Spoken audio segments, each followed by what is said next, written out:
और अब आपको बताएं कि तर्जुमान पाक फौज major general Asif Ghafoor media briefing कर रहे हैं। एक बार फिर आपको दिखाते हैं। आप लटा सकते हैं फौज को, nobody can fight the state. अगर आर्मी चीफ ने पहले दिन ये बात ना की होती कि बेटा इनके साथ प्यार से डील करना है। इशू ये है कि जिन लोगों को आप वर्गला रहे हैं, हमें उनका ख्याल है, उनकी परेशानियों का, उनके जो दुख है उनका एहसास है, वरना आपको डील करना कोई मुश्किल काम नहीं है। जब ऑपरेशन नहीं हो रहा था, वट एवर रीजन्स, आपको एक कंसेंसस चाहिए था, तैयारी चाहिए थी, तब ये सब कह रहे थे जब ऑपरेशन करें ऑपरेशन करें। अब जब ऑपरेशन हो गया तो कह रहे हैं जी ऑपरेशन क्यों किया है, या आप तब गलत थे या आप अब गलत हैं। आप हथियार साथ लें, वाना में फोर्स्ड एंट्री करें और वहां जाकर लोगों को धमकियां दें कि जी जो फौज के हक में बात करेगा उसका घर गिरा देंगे। आपने सुनी ये बातें? तो आप सबसे मेरी बात ये है कि पीटीएम जिन लोगों के प्रॉब्लम्स को बुनियाद बना के काम कर रही है, उन प्रॉब्लम्स मैंने आपको बताया क्या प्रोग्रेस हुई है। हम जो वहाँ की अवाम है उसके लिए हर काम करना चाहते हैं, लेकिन ये जो लोगों के हाथ में खेल रहे हैं, the time is up, the time is up. लेकिन आर्मी चीफ की जो हिदायत है उस पर पूरा अमल होगा। लोगों को किसी किस्म की कोई तकलीफ नहीं होगी और ना ही कोई गैर कानूनी रास्ता इख्तियार किया जाएगा। हर काम कानून के तरीके से होगा और आपने जितनी लिबर्टी लेनी थी वो आपने ले ली। आखिरी बात जो मैं इनसे मुतल्लिक कहना चाहता हूँ, आपने मिसिंग पर्सन की लिस्ट दे दी है, उसके ऊपर प्रोग्रेस भी आपको बता दी। मेरी आपसे ही रिक्वेस्ट है, ज़रा मुझे एक लिस्ट दें कि जो टीटीपी की मैन पावर अफगानिस्तान में बैठी है, वट एवर स्ट्रेंथ, 2000, 3000, 4000 है ना उनकी मैन पावर, मुझे उनकी लिस्ट दे दें ताकि मैं कंपेयर कर लूँ कि जो मिसिंग पर्सन की आपने लिस्ट हमें दी है उनमें से कोई बंदा उसमें शामिल नहीं है। और फिर जितनी भी उनकी तादाद है अफगानिस्तान में टीटीपी के फ्लैग के नीचे, फिर हम ढूंढेंगे कि जो बाकी मिसिंग पर्सन हैं वो कहाँ गए हैं। उसके अलावा बहुत सारी दूसरी भी तंजीमें हैं जो बहुत सारी जगहों पे लड़ाई हो रही है और उसमें दूसरे मुल्कों के लोग भी शामिल हैं, उनकी भी लिस्टें ला दें। सिर्फ पाकिस्तानियों की अगर हैं, हो सकता है कोई भी ना हो सकता है कुछ हो, तो आपसे मेरी रिक्वेस्ट है, आपकी चूँकि बड़े रिसोर्सेज हैं, वो लिस्टें मुझे पेश कर दें ताकि हम अपने मिसिंग पर्सनस को ढूंढने में कामयाब हो जाएं। मेरी पश्तो इतनी अच्छी नहीं है, लेकिन चूँकि जो हमारे पठान भाई हैं बहुत सारे कुछ को कम उर्दू समझ आती है, तो मैं थोड़ा सा पैगाम उनके साथ में शेयर करना चाहता हूँ। पमा ग्रानो कदर मनो पुख्तानो जमा ख्वाइंदा मैंदो मशरानो औ कुशरानो टोलो ना अव्वल दा जड़ा दमैनी ना तासो टोलो तसलाम कवल गवाडम ज़बतौर पाक फौज दा नुमाइंदा प हैसियत तासो टोलो ता सिर्फ यो पैगाम दर कवल गवाडम हागा दचे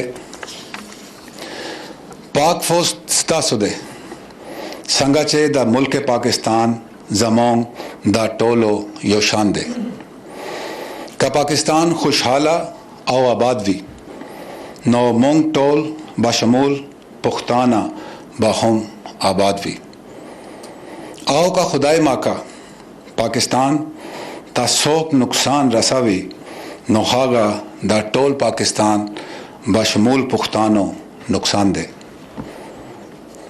तासो ता पता दे जैसा खलक तासो दा बल पावे ना दा पाकिस्तान आओ दा दे इदारों खिलाफ कवल गवाड़ी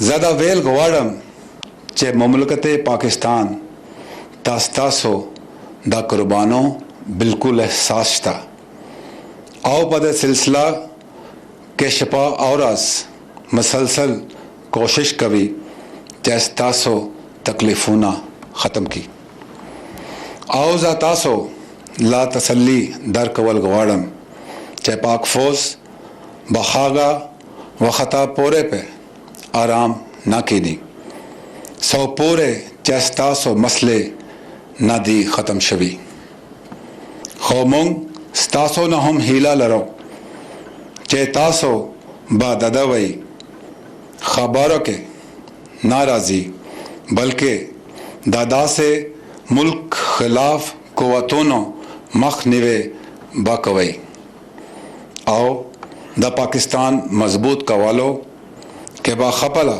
हिस्सा अचवई। Thank you very much. मैंने आज बहुत लंबी बातें की हैं, इतना मैं बोलता नहीं हूँ, लेकिन मैं आपसे थोड़े सवाल लूँगा आज ताकि आपसे बातचीत हो सके। जी Sir, thank you very much for very illuminating talk. मेरे दो issues जो है, although you were talking about PTM right now, but I had a question regarding law and order situation in the country. आपने ख़ास तौर पे बात की दहशतगर्दी की, और अभी रिसेंटली कुछ फिनोमेना ऐसा हुआ है जिसके अंदर दाइश का नाम हमारे पूरे खित्ते में आ रहा है। और सवाल ये बनता है कि पहले तो हमने कहा था कि दाइश जो है वो हमारे रीजन में नहीं है, कम से कम मुल्क में नहीं है, लेकिन अब जो है श्रीलंका में भी नाम आया, पाकिस्तान में भी, और ज़ल्मे खलीलज़ाद साहब भी आज कह रहे थे कि जो है गालिबन दाइश इलाके में है और उसका ख़तरा हो सकता है। दूसरा सर, गोल्डस्मिथ लाइन के ऊपर ख़ास तौर पे पाकिस्तान और ईरान के जो बॉर्डर है उसके कंसर्न में मुलाकात हुई प्राइम मिनिस्टर की वहाँ जाके, और क्योंकि और मारा भी हो चुका है, इस तरह के और वाक़यात हैं, तो ये जो मोडालिटीज़ हैं ज़रा उसको भी एक्सपैंड कर देंगे, बता देंगे कि रैपिड रिएक्शन फोर्स है, क्या है, कैसे होगा। Thank you.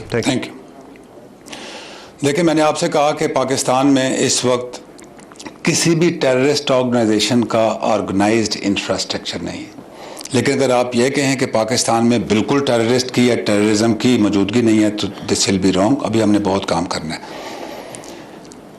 अब पाकिस्तान का अंदर मैंने पूरी आपको तफसील बताई कि पाक अफगान बॉर्डर पे इनकी सेंचुरीज थी, ट्रेनिंग कैंप्स थे, वो हमने बड़ी मेहनत से खराब कर दिए। 2.7 मिलियन अफगान रेफ्यूजीज पाकिस्तान में, अगर 1% भी इनके फैसिलिटेटर बैटर्स हों और किसी भी तंजीम के साथ मिलना चाहें, नर्सरी उनको अवेलेबल है, तो एक तो यह है कि उनकी वापसी के लिए भी बहुत ज़रूरी है। उसके बाद जितनी दहशतगर्द तंजीमों को फर्स्ट ईयर को लेट से आपने मार दिया, एलिमिनेट कर दिया, वो अफगानिस्तान चले गए, उनके कुछ ना कुछ ट्रेसेस सेकंड टीयर या थर्ड टीयर जो कि फैसिलिटेटर के रूप में थे या बैटर्स के रूप में थे, इफेक्टिव नहीं थे, लेकिन वो मॉफ करके किसी अफगान रेफ्यूजी कैंप में हों या किसी और मेनलैंड पाकिस्तान में हों, वो एक तंजीम से बैंड वैगन चेंज करके दूसरे में चले जाएं। कल तक वो टीटीपी के लिए नाम बोलता था, आज वो जी मैं ISIS का बन गया हूँ, तो इसका मतलब ये नहीं है कि ISIS का पाकिस्तान में वजूद आ गया है। बैंड वैगन ये they keep switching at tactical level. तो पाकिस्तान में हमारी सिक्योरिटी फोर्सेस की भरपूर कोशिश है कि कोई ऐसा सेटअप इनका ऑर्गेनाइज्ड एस्टेब्लिश ना हो सके, और इंशाल्लाह नाम होने देंगे।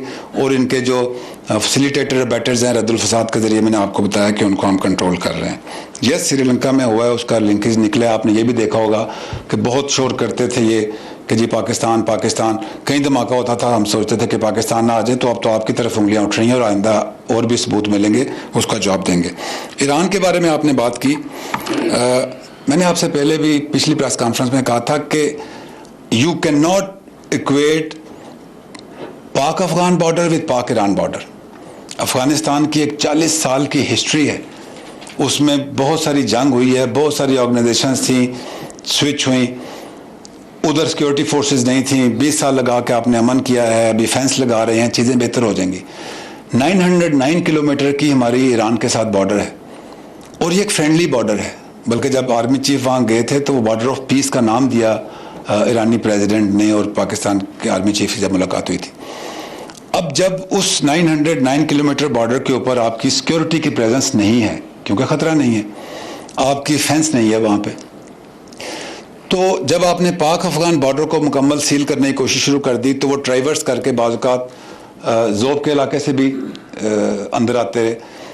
तो अब हम उस बॉर्डर को भी बायलैटरल कोऑर्डिनेशन के ज़रिए, जॉइंटनेस की बात नहीं कर रहे, बायलैटरल कोऑर्डिनेशन के लिए ऐसा मैकेनिज़्म इन प्लेस कर रहे हैं कि कहीं पे फेंस होगी, कहीं पे पोस्ट होगी, जिनके बायलैटरल कोऑर्डिनेशन होगी, ताकि वो दहशतगर्द जो मे भी अफ़गानिस्तान को अभी पाक अफ़गान बॉर्डर को इस्तेमाल नहीं कर सकते, तो वो ट्रेवर्स करके ये बॉर्डर इस्तेमाल कर लें। तो जब आपकी प्रेजेंस नहीं होती और वहाँ पे दहशतगर्द उस बॉर्डर को पोरस होने की वजह से, फ्री होने की वजह से इस्तेमाल कर लेते हैं, तो उसको रोकने के लिए ईरान के साथ हमारी बड़ी अच्छी कोऑर्डिनेशन चल रही है।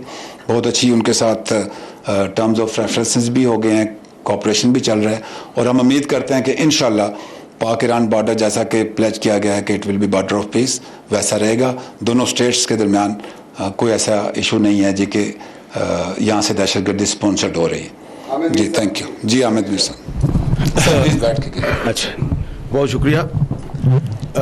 मैंने 2 सवाल करने हैं, लेकिन पहले एक शुक्रिया अदा करना है, क्योंकि शुक्रिया का ताल्लुक सवाल के साथ है। जी शुक्रिया मैंने आपका ये अदा करना है कि बहुत अरसे से पाकिस्तान में जो डेमोक्रेटिक फोर्सेस थी और जो आज़ादी पसंद सहाफ़ी थे, वो ये बात ज़ोर दे के कहते थे कि अगर 1971 में पाकिस्तान का मीडिया आज़ाद होता तो शायद पाकिस्तान जो है वो ना टूटता।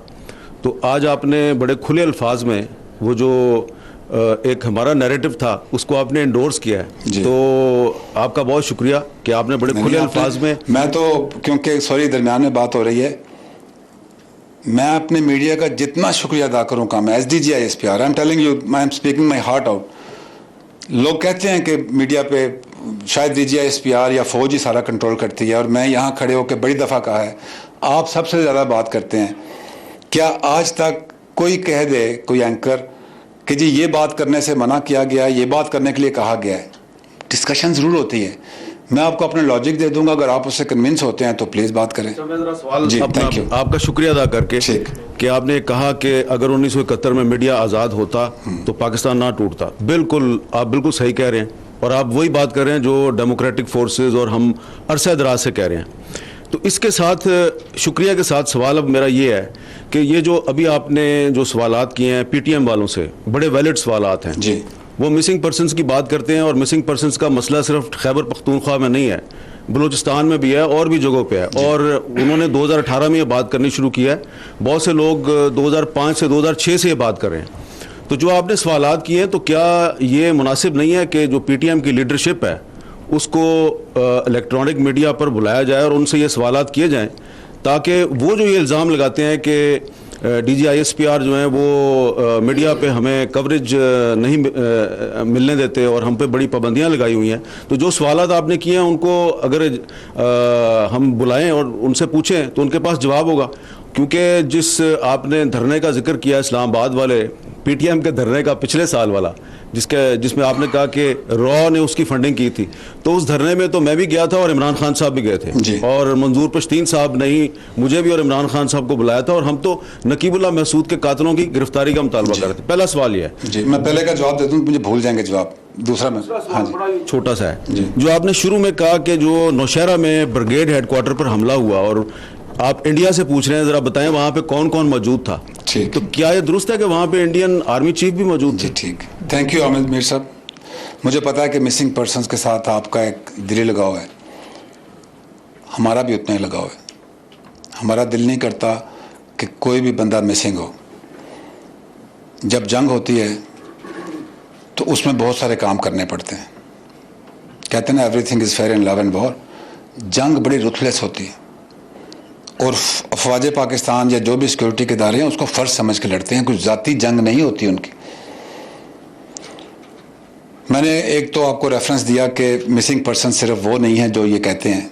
मुझे लिस्ट दे दें, आप भी चले मिलते जुलते हैं, तो ज़रा TTP किस कहें कि अपने उन लोगों की लिस्ट दे दें ताकि हम मिसिंग पर्सन को क्लियर कर लें, और इस पर बात पे काम भी बहुत हो रहा है। PTM के जलसे में आप गए, प्राइम मिनिस्टर साहब भी उस वक्त प्राइम मिनिस्टर नहीं थे, गए, तो जाने पे तो कोई आपको तो नहीं पता कि अरेंजमेंट के लिए पैसे कहाँ से आए हैं, आपको अभी भी नहीं पता। अगर आपको पता होता आप ना जाते। उनका एजेंडा तो बिल्कुल अच्छा है। प्राइम मिनिस्टर साहब ने भी यही कहा कि उनकी जिन बातों को बुनियाद बना के ये शो कर रहे हैं वो बातों तो हम खुद कर रहे हैं, लेकिन ये जो आज मैंने क्वेश्चन रेज किए हैं ये तो लोगों को नहीं पता। और ये मैंने इसलिए क्योंकि मैंने कहा था कि please don't cross the lines, आप लाइन क्रॉस करेंगे तो हमें जो ये ज़बान इस्तेमाल करते हैं इनसे बातचीत आप मीडिया पे खुल के हो सकती है, लेकिन पहले आप ये सोशल मीडिया पे नाराबाजी करते हैं। इनकी ट्वीट्स आप देखें, आप इन MNAs की ट्वीट्स उठा के देख लें, क्या कोई जिम्मेदार शख्स इस किस्म की बातचीत कर सकता है अपनी फौज के खिलाफ फिर आइन है, फिर जब हम आइन को इम्प्लीमेंट करेंगे तो फिर लोग कहेंगे जी कि देखें ये तो सख्ती हो रही है। ये जो आप बातचीत उनके जवाब की बात कर रहे हैं, सवाल मैंने उनसे पूछे हैं, सवालों का जवाब मैं कानूनी तरीके से हम लेंगे, कानून के तहत। मीडिया पे डिबेट नहीं कराएंगे। आप मीडिया पे डिबेट, उस पर भी मेरी आपसे जवाबी रिक्वेस्ट है। और बात लंबी हो रही है, आज प्रेस कॉन्फ्रेंस भी लंबी हो गई है।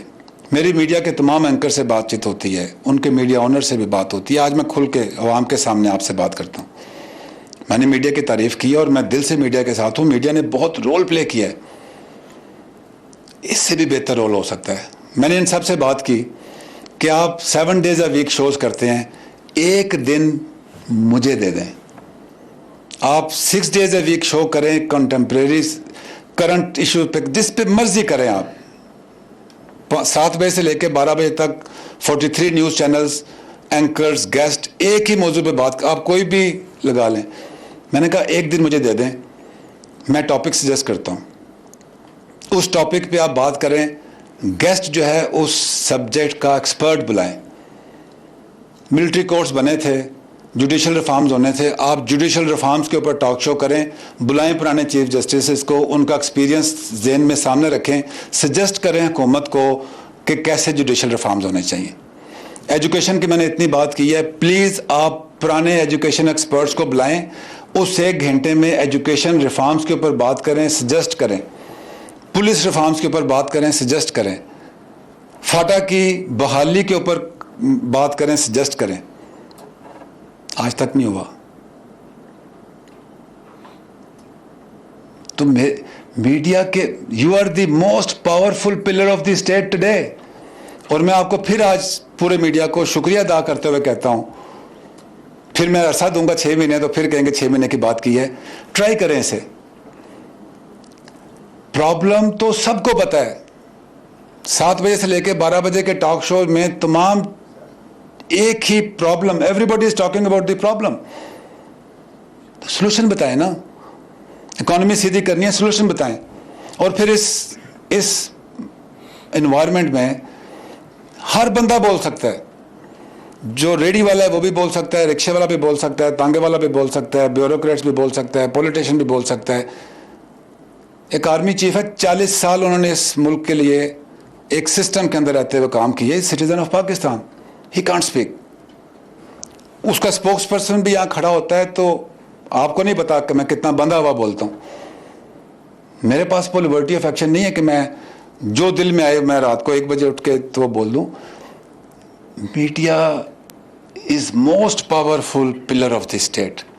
और मैंने इसको बड़े दिल से एक्नॉलेज किया है कि अगर आप होते 1971 में बताते हैं कि जी पाक फौज ये गलतियां कर रही है, सियासतदान ये गलतियां कर रहे हैं, इंडिया ये गेम कर रहा है, आप हमारे ईयर्स एंड आइज होते तो हम करेक्शन लगाते। आज ये फिर मौका है। Please be our eyes and ears, guide us based on your discussion, based on your logic, based on your analysis, guide us. ये तो हमें पता है कि लड़ाई हो गई है, ये हमें पता है धमाका हो गया है, ये हमें पता है कि चल रही है गड़बड़, तो उसके ऊपर तो कोई फ़ायदा नहीं है। तो मैं ही रिक्वेस्ट करूंगा कि इन सवालों के जवाब हम उनसे लीगल तरीके से लेंगे, और जब इनकी ज़ुबान सीधी हो जाएगी और जब ये एक्सपोज हो जाएंगे, आप इनको 24/7 टीवी पे रखें। क्या आप ऐसे बंदे को टीवी पे बुलाना शुरू करेंगे जो कहता है ये जो दहशतगर्दी है इसके पीछे वर्दी है? उन 6000 शहीद जो हैं जिन्होंने इस ज़मीन पे अपना खून बिठाया है, उनके पेरेंट्स इनसे पूछ सकते हैं कि हमारे बेटे ने तो जान दिया इस मुल्क के लिए। किस तरीके से आप कह सकते हैं? ब्रिगेड हेडक्वार्टर में इंडियन आर्मी चीफ कहाँ चलेंगे? चले आप किसी इंडियन जर्नलिस्ट से पूछिएगा। थैंक यू जी। बिस्मिल्लाहिर्रहमानिर्रहीम। जनरल साहब, जो शुक्रिया की रवायत चाली पड़ी है, अहमद मीर साहब ने शुक्रिया अदा सवाल किया। पूछिए। शुक्रिया तो रसीद। नहीं, शुक्रिया अदा करने के बगैर काम आगे नहीं चलेगा। अफवाज पाकिस्तान का हम तादिल से शुक्रिया अदा करते हैं कि उन्होंने पाकिस्तान की सलामियत के लिए बहुत कुर्बानियाँ दी हैं, और आपने जो काम किया है वो कमाल का ही काम किया है।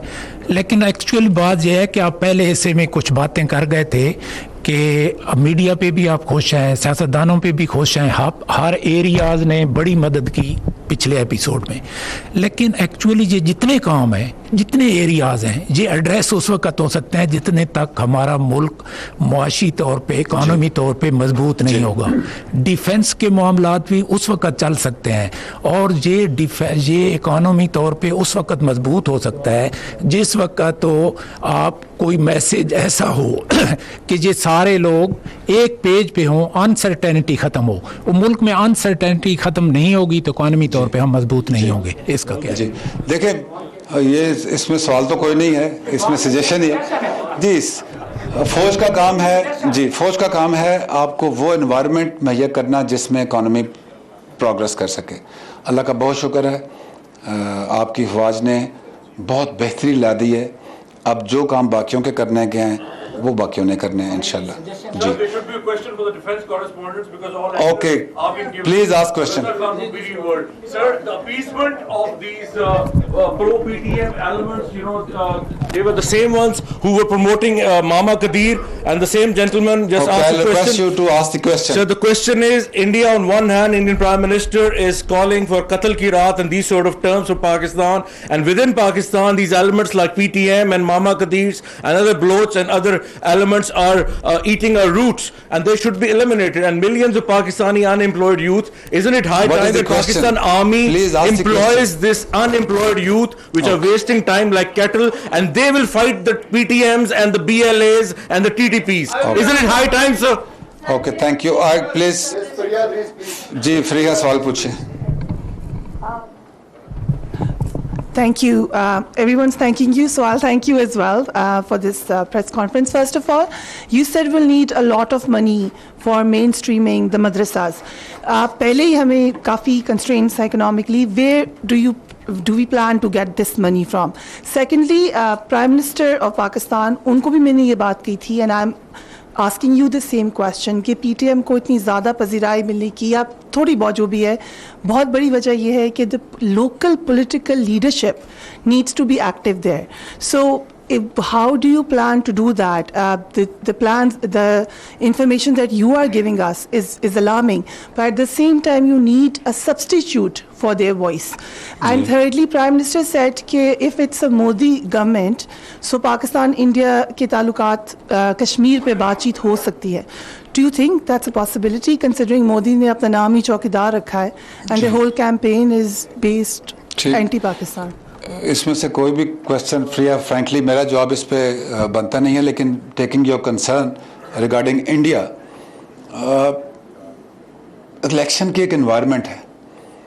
इलेक्शन की एनवायरनमेंट में आप देखें वो इतने मतलब मजाक वाले बयानात भी दे देते हैं बाज़ औक़ात।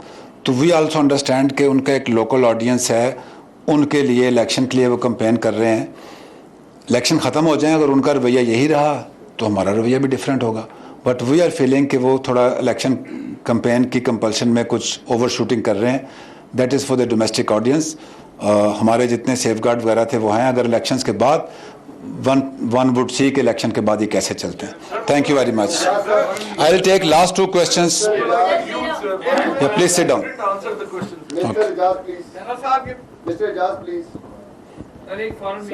जी साहब, आपने बात की मदारिस की मेन स्ट्रीमिंग की। जो हमारे आलमी दोस्त हैं, आलमी क़ुव्वतें जो इस हवाले से कंसर्न्स रखते थे, क्या उनको एतमाद में लिया गया है कि किस तरह से उनकी मेन स्ट्रीमिंग की जाएगी? दूसरा ये कि पॉलिटिकल पार्टीज़ जो हैं, ख़ास तौर पर जो अपने आप को लेफ़्ट ऑफ द सेंटर कहती हैं, वो बात कर रही हैं मेन स्ट्रीमिंग जो कलदम तंजीमें थी उनकी, जैश ए मोहम्मद और हाफिज़ सईद साहब का नाम लिया जाता है, उस हवाले से क्या पॉलिसी है? और तीसरा ये कि आपने PTM के ख़िलाफ़ इंडिकेट किया है कार्रवाई का, ये कार्रवाई किस किस्म की होगी? क्या हम कोई सेडिशन केसेस देखेंगे अगले दिनों में?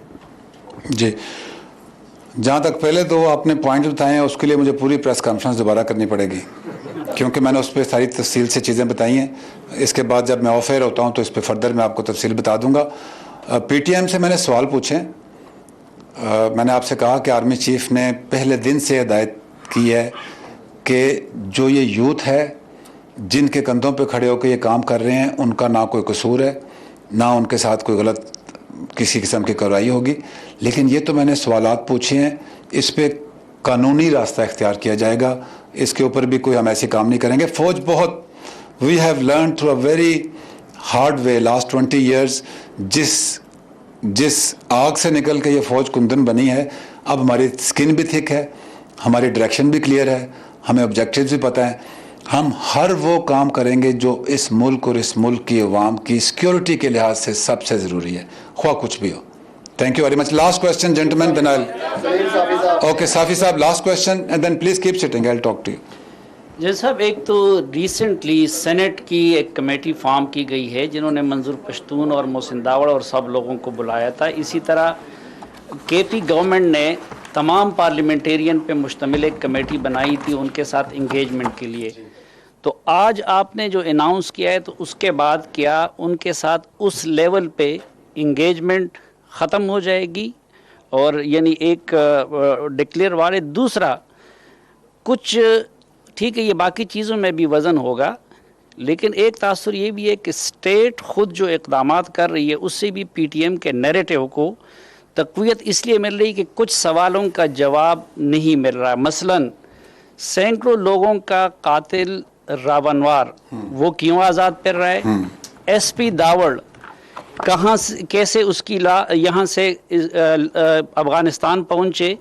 और जो कमेटी बनाई गई थी उसकी बराए-नाम इन्वेस्टिगेशन भी वज़ीर दाखिला ने फ्लोर पर ऐलान किया था, आज तक रती बर फाइंडिंग सामने नहीं आई। इसी तरह लोनी का FIR क्यों दर्ज नहीं होता? साफी साहब, let me respond to this. आपको स्पेशल इन्विटेशन आज इसलिए दिया था कि आप सवाल पूछ सकें। देखें, पहले बात तो ये कोई ऐलान जंग नहीं है, कोई ऐलान जंग नहीं है। उनसे 4-5 सवाल पूछें और वो तरीके के साथ उनसे बातचीत हो जाएगी, जवाब मिल जाएगा। I was the first one two engage with them and that was not the only time I engage with them. आपको पता है सारी बातों का। इनसे एंगेज करना चाहती है हुकूमत, इनसे एंगेज करना चाहती है फौज, इनसे एंगेज करना चाहती हैं कमेटियां। ये भाग भाग के जर्मनी जाते हैं, ये अमेरिका जाते हैं, बलूचिस्तान जाते हैं। मसला तो फाटा केपी के अंदर है। इनको तो चाहिए कि अपना कैंप लगाएं, अपने हलके में बैठ जाएं और कहें जी मैं यहाँ बैठा हूँ, ये मसले हैं, ये यहाँ हल होने हैं, हुकूमत मेरे पास आए, फौज मेरे पास आए। आप देखें कौन नहीं जाता। हम तो उधर जाते हैं, काम भी उधर कर रहे हैं, ये कहीं और ही घूम रहे हैं। अगर इनका इंटरेस्ट लोकल मसले हैं तो वाई डोंट ये लोकल क्यों नहीं बैठते? इनका हल्का है, मैं गया हूँ उस हल्के में और हामिद मीर साहब ने प्रोग्राम भी किया है। इनके हल्के के लोगों ने, फ्रिया भी थी, इनके हल्के के लोगों ने कहा जी हमने तो कभी देखा नहीं। लीडर तो वो होता है जो अपने लोगों का वहां बैठ के फैसला करे। मसले हैं ना, नारा कहां से आ गया? मसले हैं, फौज को लंबा डालेंगे, ये कहां से आ गया? कभी आपने उनको मशवरा दिया? ये कभी आपने उनसे ये पूछा है कि शुरू हुई 3 बातों से रॉन वार आउट ऑफ वे आ गया? मैंने कहा ना कि मैं बहुत लगा बंधा यहां खड़ा होता हूं। एक पार्टी उनको सपोर्ट कर रही है कि जी पीटीएम बिल्कुल ठीक कर रही है, बचा तो रॉन वार उनका था। ऐसे नहीं होता। चीजों को जूम आउट करके देखें कि कैसे हो रही हैं। What you see depends from where you are seeing it. मेरी जगह आके देखें ना कि मुझे क्या नजर आ रहा है। मैं तो आपकी जगह जाके देख रहा हूं। 3 मसले हैं, 10 हो सकते हैं। जहां के मसले वहीं हल होने हैं ना। हल किसने करने हैं? हुकूमत ने। और इस वक्त तो आपकी जो हुकूमत है उसका स्ट्रक्चर चेक करें, 60% हुकूमत तो खुद हमारे पठान भाइयों के हैं और डिसीजन पॉइंट्स पे बैठे हैं। और किसने ख्याल करना है? इनका मोदी ने आके ख्याल करना है। आप खड़े हो, आप प्राइम मिनिस्टर से कहें जी कि ये मैं यहां बैठा हूं, मुझे ये काम चाहिए, भेजें अपना मिनिस्टर। मैं उस वक्त तक यहां से नहीं हिलूंगा जब तक मेरा काम नहीं होता। आप चंदा इकट्ठा कर रहे हैं फौज के खिलाफ जलसे करने के लिए। पकड़े उनसे पैसे, आपके बड़े हैं, उनको जी आए इन पैसों से अगले साल नालियां बनाते हैं, कोई स्कूल बनाते हैं। ठीक है जी, तो करें एंगेज, उनसे कहें तमाम कमेटी में हर बंदे से एंगेज करें, लेकिन आइन और कानून की भी पाबंदी करें। आइन और कानून सिर्फ फौज के लिए है, बाकी लोगों के लिए नहीं। Thank you very much ladies and gentleman for your patient hearing, और इंशाल्लाह इसके ऊपर जिम्मेदार मुल्क की हैसियत से भारत की डीजी आईएसपीआर की ब्रीफिंग आप देख रहे थे और उन्होंने कहा कि भारत ने हमारे खौफ से अपना हेलीकॉप्टर ही मार गिराया। पाकिस्तान ने नौशेरा स्ट्राइक में 4 मिसाइल का 6 मिसाइलों से जवाब दिया। भारत बताए पाकिस्तान की जानिब से निशाना बनाया गया असलहा डिपो इस्तेमाल के काबिल है या नहीं। जिस ब्रिगेडियर हेडक्वार्टर्स को निशाना बनाया उस वक्त वहां कौन मौजूद था। 28 तारीख को एलओसी पर कितने भारतीय फौजी मरे हैं। मुल्क के दिफा के लिए हर किस्म के हथियार इस्तेमाल करने का हक रखते हैं। भारत अगर हमें आजमाना चाहता है तो 27 फरवरी के वाकयात जहन में रखे। ना ये 71 की फौज है और ना अब ये हालात है। डीजी आईएसपीआर की ब्रीफिंग आपने देखी और उन्होंने कहा कि भारत ने हमारे खौफ से अपना हेलीकॉप्टर मार गिराया। आपको बता रहे हैं डीजी आईएसपीआर ने कहा कि भारत से कशीदगी से मुताल्लिक 22 फरवरी को बातचीत की थी जब उन्होंने हम पर पुलवामा के इल्जामात आयद किए थे। मैंने उस वक्त वजूहात का जिक्र किया था। पाकिस्तान किस तरह इस हमले के साथ मतलब किसी भी तरह इस हमले के साथ मुलव्वस नहीं। साथ ही भारत को यह भी कहा था कि वजीर आज़म इमरान खान की जानिब से तहकीकात की तजवीज़ पर संजीदगी से गौर करें।